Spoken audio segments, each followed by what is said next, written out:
ভারতীয় উপমহাদেশ থেকে যখন ইংরেজরা চলে যায় তখন ভারতের হায়দ্রাবাদে ঘটে যায় এক নির্মম কাহিনী। সেখানে হিন্দুদের উপর চলতে থাকে নরকীয় অত্যাচার। আর এইসব অত্যাচারের পেছনে রয়েছে এক মুসলিম শাসকের গল্প। সেই শাসক হায়দ্রাবাদকে নিজের একটি দেশ হিসেবে প্রতিষ্ঠা করতে চেয়েছিল। তাহলে চলুন জেনে নেওয়া যাক কীভাবে হায়দ্রাবাদ ভারতের অংশ হয়ে গেল। তার আগে বন্ধুরা কিছু কথা বলে রাখি, এই মুভিটায় প্রচুর পরিমাণে বিতর্ক রয়েছে। আমি শুধুমাত্র গল্পটি উপস্থাপন করার চেষ্টা করছি। এখানে কোনো হিন্দু কিংবা মুসলিমকে ছোট করার উদ্দেশ্যে নয়। মুভিটার গল্পে যা দেখানো হয়েছে আমি তাই এক্সপ্লেন করছি। তাই এই মুভির গল্প সত্য নাকি মিথ্যা সেসব কাহিনী সাইডে রেখে মুভির গল্পটা উপভোগ করুন। আর যদি কেউ আঘাত পেয়ে থাকেন তাহলে আগেই ক্ষমা প্রার্থী। গল্পের শুরুতেই আমরা সদ্য স্বাধীন হওয়া ভারতকে দেখতে পাই। সেই সময় দেশজুড়ে ব্রিটিশ শাসনের অবসান ঘটতে থাকে, তাই সবখানে ছিল আনন্দের উৎসব। সবাই স্বাধীনতা সংগ্রামীদের এবং রাজাদের আত্মত্যাগের কথা স্মরণ করছিল। কিন্তু হিন্দি, মারাঠি, তেলেগু, তামিল, কন্নড় ভাষাভাষী মানুষ এক ভয়ঙ্কর সময়ের মুখোমুখি হচ্ছিল। যদিও ভারত থেকে ব্রিটিশ এবং স্থানীয় রাজাদের শাসন এবং নির্যাতনের দিন শেষ হয়ে গিয়েছিল, তারপরেও ভারতের কিছু কিছু জায়গায় তাদের অবর্ণনীয় অত্যাচার চলছিল। তেমনই একটা জায়গা ছিল হায়দ্রাবাদ। দীর্ঘদিন ধরে এটি নিজামের শাসনের অধীনে ছিল। যখন ষষ্ঠ নিজাম মাহবুব আলী হায়দ্রাবাদকে শাসন করছিল তখন সবকিছু মোটামুটি শান্ত ছিল। সবাই নিজ নিজ ধর্ম এবং সংস্কৃতি পালন করতে পারত। কিন্তু এই সুখ বেশিদিন স্থায়ী হয়নি। মাহবুব আলী খানের মৃত্যুর পর ক্ষমতা নেন নিজাম ওসমান আলী খান। তিনি বিশ্বাস করতেন তিনি আল্লাহর এক বিশেষ দাস এবং ইসলাম রক্ষার জন্য পৃথিবীতে এসেছেন। তার কাছে ইসলাম রক্ষা মানে ছিল হায়দ্রাবাদে শুধুমাত্র একটি ধর্ম প্রচার করা।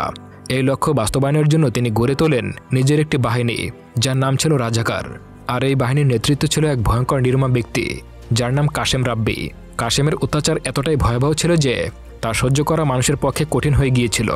সে হিন্দুদের ধর্মীয় উপাসনালয় নির্বিচারে একের পর এক ধ্বংস করতে থাকে এবং সেখানে মসজিদ নির্মাণ করতে শুরু করে। জোরপূর্বক 12,000-এর বেশি মানুষকে ইসলামে ধর্মান্তরিত করে। শুধু তাই নয়, নিজাম হায়দ্রাবাদের সমস্ত স্থানের নাম ইসলামের সঙ্গে মিলিয়ে পরিবর্তন করে দেয়। কাশেমের ভয়ঙ্কর নিষ্ঠুরতা আরও একটা উদাহরণ আমরা গল্পের শুরুতেই দেখতে পাই। কিছু সাহসী মানুষ একত্রিত হয়ে নিজাম ও ইংরেজদের বিরুদ্ধে আওয়াজ তোলে, কারণ তখনও ব্রিটিশরা পুরোপুরি ভারত ছাড়েনি। ঠিক তখনই সেখানে হাজির হয় কাশেম। সে তাদের সবাইকে গলায় দড়ি দিয়ে বেঁধে টেনে হিঁচড়ে নিয়ে যায় এবং নির্মমভাবে হত্যা করে। সে তাদের প্রকাশ্যে জীবন্ত ফাঁসিতে ঝুলিয়ে দেয়। মানুষ কষ্টে ছটফট করতে করতে মৃত্যুর কোলে ঢলে পড়ে। এরপর আমরা দেখতে পাই এক ব্রিটিশ অফিসার নিজামের সঙ্গে দেখা করতে আসে। অফিসার নিজামকে জানায় সর্দার প্যাটেল হায়দ্রাবাদকে ভারতের অন্তর্ভুক্ত করার জন্য প্রস্তাব পাঠিয়েছে। এর উত্তরে নিজাম বলে পাকিস্তান থেকেও তার কাছে একই ধরনের প্রস্তাব এসেছে, তবে তিনি এখনও কিছু ঠিক করেননি। কিন্তু তিনি একটি বিষয় ঠিক করে ফেলেছেন, ভবিষ্যতে হায়দ্রাবাদ একটি স্বতন্ত্র ইসলামিক দেশ হবে, যার নাম হবে তুর্কিস্তান। পরবর্তী দৃশ্যে আমরা দেখতে পাই পুরো দেশ স্বাধীনতা অর্জন করে ফেলেছে এবং সর্বত্র স্বাধীন ভারতের পতাকা উঠছে। কিন্তু হায়দ্রাবাদে চলছে ভিন্ন চিত্র। সেখানে যখন এক ব্যক্তি ভারতের পতাকা উড়ানোর চেষ্টা করছে তখনই তাকে নির্মমভাবে হত্যা করা হয়। ঘোষণা করা হয় হায়দ্রাবাদ ভারতের অংশ নয়, এটি একটি স্বাধীন ইসলামিক রাষ্ট্র। এরপর আমরা দেখি সর্দার বল্লভভাই প্যাটেলকে। তিনি অত্যন্ত খুশি দেশের স্বাধীনতা দেখে। কিন্তু ঠিক তখনই তার এক উপদেষ্টা এসে জানায় হায়দ্রাবাদের নিজাম স্বাধীন ইসলামিক রাষ্ট্রের ঘোষণা করেছে এবং ভারতের অন্তর্ভুক্ত হতে অস্বীকার করেছে। এর উত্তরে প্যাটেল বলেন হায়দ্রাবাদে প্রায় 90% হিন্দু বসবাস করে। এটি যদি একটি ইসলামিক রাষ্ট্রে পরিণত হয় তাহলে সেখানেও ভয়াবহ বিপদের শঙ্কা রয়েছে। পাকিস্তান সৃষ্টির সময় এমনই হয়েছিল। তখন আমরা ভারত থেকে পাকিস্তানকে আলাদা করেছিলাম, কিন্তু এবার সেটা আর হতে দেব না। অন্যদিকে নিজাম বুঝতে পারে হায়দ্রাবাদের সাধারণ মানুষ আজ হোক বা কাল হোক একদিন না একদিন ঠিকই ভারতের সঙ্গে যুক্ত হতে চাইবে এবং এজন্য বিদ্রোহ করবে। এবং এই আশঙ্কায় সে জনগণের উপরে ভয়াবহ নির্যাতন করতে শুরু করে। সে আদেশ দেয় শহরের সব জায়গায় মসজিদ তৈরি করতে হবে, প্রতিটি ঘরে শুধুমাত্র ইসলামিক পতাকা উড়াতে হবে। হায়দ্রাবাদে তখন এক ভয়ঙ্কর শাসন চালু হয়। নিজাম শুধু তার শাসন ব্যবস্থাকে কঠোর করার পরিকল্পনা করছিল তাই নয়, বরং সমস্ত ভাষা যেমন হিন্দি, মারাঠি, তেলেগু এবং তামিল মুছে ফেলার সিদ্ধান্ত নেয়। তিনি ঘোষণা করেন যে সবাইকে শুধুমাত্র আরবি এবং উর্দুতে কথা বলতে হবে। পরে আমরা দেখতে পাই কাশেম তার রাজাকার বাহিনী নিয়ে এক গ্রামে যায়। সে দেখতে পায় এক শিক্ষক ছাত্রদেরকে তামিল শেখাচ্ছে। কাশেম সেই শিক্ষকের উপর নির্মমভাবে অত্যাচার চালায়। এরপর সেই শিক্ষককে ভয়ঙ্কর কষ্ট দিয়ে হত্যা করা হয়। পাশাপাশি স্কুলের অন্য শিশুদের ভয় দেখায় যে তাদেরকে উর্দু শিখতে হবে। এরপর সবাইকে জানিয়ে দেওয়া হয় এখানে শুধুমাত্র একটি ভাষা শেখানো হবে, আর সেটা হলো উর্দু। রাজাকারদের এই অত্যাচার শুধু সাধারণ মানুষের মধ্যেই ছিল না, এমনকি সদ্য জন্ম নেওয়া শিশুটির জন্যও ছিল। এক মা বুঝতে পারে তার কন্যা সন্তান যদি বেঁচে থাকে তাহলে এই নরপিশাচরা তার সঙ্গে ভয়ঙ্কর আচরণ করবে, তাই বাধ্য হয়ে সেই মা নিজেই নিজের সন্তানকে মেরে ফেলে। কিন্তু ভয়ঙ্কর ব্যাপার ঘটে তখন যখন একজন রাজস্ব কর্মকর্তা শিশুর জন্মের কর আদায় করতে আসে। সেই মা যখন জানায় যে তার সন্তান মারা গেছে, তখনও রাজাকার বাহিনী তার কাছ থেকে কর আদার দাবি তোলে। এই ভয়াবহ নিষ্ঠুরতার খবর পৌঁছে যায় সর্দার বল্লভভাই প্যাটেলের কাছে। তিনি সিদ্ধান্ত নেন এটা আর সহ্য করা যাবে না। আগামী 3 মাসের মধ্যে যে কোনো মূল্যে হায়দ্রাবাদকে ভারতের সংযুক্ত করতেই হবে। এদিকে হায়দ্রাবাদের গ্রামে আমরা পরিচিত হই ইলামা নামের এক নারীর সঙ্গে। তিনি নিজামের লোকদেরকে তার ফসলের ভাগ দিতে অস্বীকার করেন, কারণ সেই ফসল তার নিজের পরিশ্রমের ফল। এতে ক্ষিপ্ত হয়ে নিজামের লোকেরা ইলামাকে হত্যা করতে আসে। কিন্তু ঠিক তখনই সেখানে হাজির হন নরসিং রেড্ডি নামের এক ব্যক্তি এবং সে নিজামের লোকদেরকে হত্যা করে। যদিও তিনি নিজামের অধীনেই কাজ করতেন, তবুও গরিবদের উপর হয়ে যাওয়া এই অত্যাচার তার সহ্য হচ্ছিল না। কিন্তু খুব দ্রুতই কাশেম এই খবর পেয়ে যায়। পুলিশকে নিয়ে নরসিং রেড্ডিকে গ্রেফতার করে এবং তাকে ভয়ঙ্কর নির্যাতন করা হয়। এরপর পুরো গ্রামের সামনে গিয়ে ঘোষণা করা হয়, নরসিং রেড্ডি বলেছে যদি 60 কিলোমিটারের মধ্যে কেউ সাহায্যের জন্য তাকে ডাকে তখন সে ছুটে আসবে, কিন্তু যদি সে শুনতেই না পায় তাহলে কেমন হবে। এরপর কাশেম তার বাহিনীকে আদেশ দেয় নরসিং রেড্ডির কানে পাথর গুঁজে দিতে এবং তাকে বধির করে দিতে। এই ভয়ঙ্কর অত্যাচারের ফলে রেড্ডি সেখানেই মৃত্যুবরণ করে। এরপর ইলামার সঙ্গে যারা কৃষিকাজ করছিল তাদেরও ধরে এনে উল্টো করে গাছে ঝুলিয়ে দেওয়া হয়। তারপর তাদেরকে মেরে ফেলা হয়। এই অত্যাচারের মাধ্যমে নিজাম একটি বার্তা দিতে চেয়েছিল, কেউ যদি তার বিরুদ্ধে দাঁড়ায় তবে তার পরিণতি ভয়ঙ্কর হবে। সর্দার প্যাটেল যখন এসব ভয়ঙ্কর ঘটনা অবগত হয় তিনি ভীষণভাবে চিন্তিত হয়ে পড়েন। তিনি সিদ্ধান্ত নেন বিষয়টা নিয়ে জওহরলাল নেহরুর সঙ্গে কথা বলবেন এবং দ্রুত কোনো একটা ব্যবস্থা করবেন। আমরা দেখতে পাই রাজাকার বাহিনী একটি গ্রামে প্রবেশ করে এবং সবাইকে ইসলাম গ্রহণের জন্য নির্দেশ দেয়। তারা বলে মুসলমান হয়ে যাও, তাহলে তোমরা সুখে শান্তিতে বসবাস করতে পারবে, ভালো চাকরি পাবে, জীবন খুবই সুন্দর হবে। কিন্তু যদি না হও তাহলে প্রতিদিন একজন করে পুরুষকে হত্যা করা হবে এবং প্রতি ঘন্টায় একজন নারীকে রেপ করা হবে। এই কথা বলে তারা একটি মহিলার কাপড় ছিঁড়ে ফেলে এবং তার উপরে পাশবিক অত্যাচার চালায়। সামনে দাঁড়িয়ে থাকা পরিবারের সদস্যরা কিছুই করতে পারে না, আর পুরুষদের উপর এমন ভয়ঙ্কর অত্যাচার চালানো হয় যা বর্ণনা করাও কষ্টকর। পুরো গ্রাম যেন একটা জীবন্ত জাহান্নামে পরিণত হয়ে গিয়েছে। অনেক মানুষ বাধ্য হয়ে ধর্মান্তরিত হয়, আর যারা ধর্মান্তরিত হয় না তাদেরকে পরের দিন পর্যন্ত সময় দেওয়া হয়। এরপর তাদের গরুগুলো নিয়ে যায় যাতে করে তারা ভালো মাংস খেতে পারে। কিন্তু এই গ্রামের কিছু কুস্তিগির এবং হিন্দু যুবকেরা এর প্রতিবাদ জানায়। রাতে তারা তাদের সম্প্রদায়ের কাছে চলে যায়, আর যারা ধর্মান্তরিত হয়েছিল তাদেরকে পুনরায় ধর্মে ফিরিয়ে আনে। পরের দিন তারা যখন দেখতে পায় যে ধর্মান্তরিত ব্যক্তিরা আবারও হিন্দু ধর্ম গ্রহণ করেছে, তখন তাদের উপরে অত্যাচার আরও বেড়ে যায়, আর তাদেরকে হুমকি দেয় কেউ যেন ইসলাম ধর্ম থেকে বেরিয়ে না যায়। পুরো গ্রাম একটা মৃত্যুকূপে পরিণত হয়ে যায়। আর এইদিকে হিন্দু পুরোহিতরা সবাইকে একসাথে করার জন্য একটা বিশাল যজ্ঞের আয়োজন করে যাতে হিন্দুরা তাদের ধর্ম না ছাড়ে।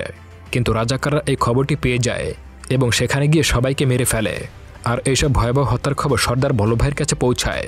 তিনি বুঝতে পারেন এখন আর অপেক্ষা করা সম্ভব হবে না। তাই সে ভারতের প্রধানমন্ত্রী জওহরলাল নেহরুর কাছে সেনাবাহিনী পাঠানোর জন্য অনুরোধ করে, কিন্তু নেহরু এই অনুরোধ প্রত্যাখ্যান করে দেয়।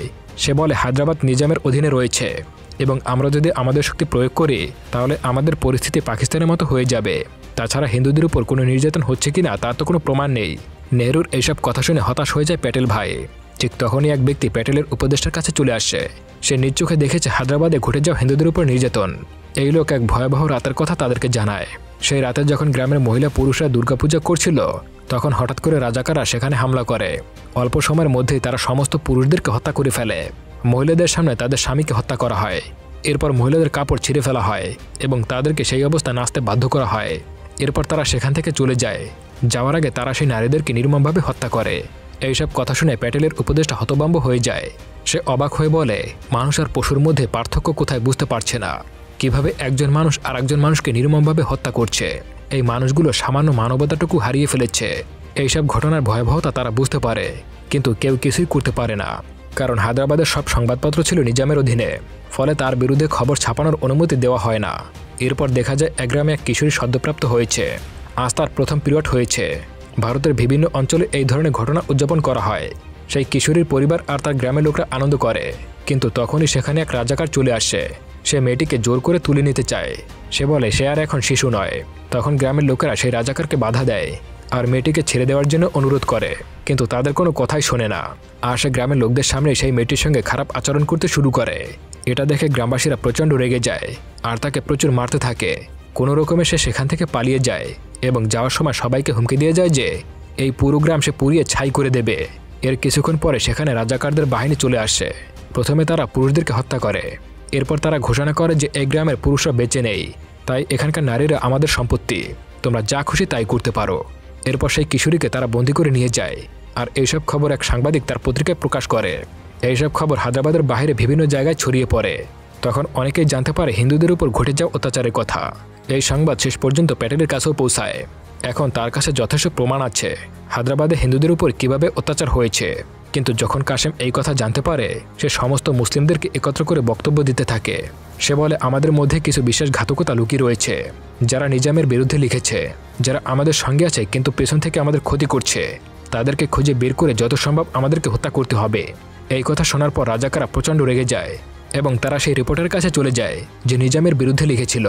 সেই রিপোর্টার নিজেও একজন মুসলমান ছিল।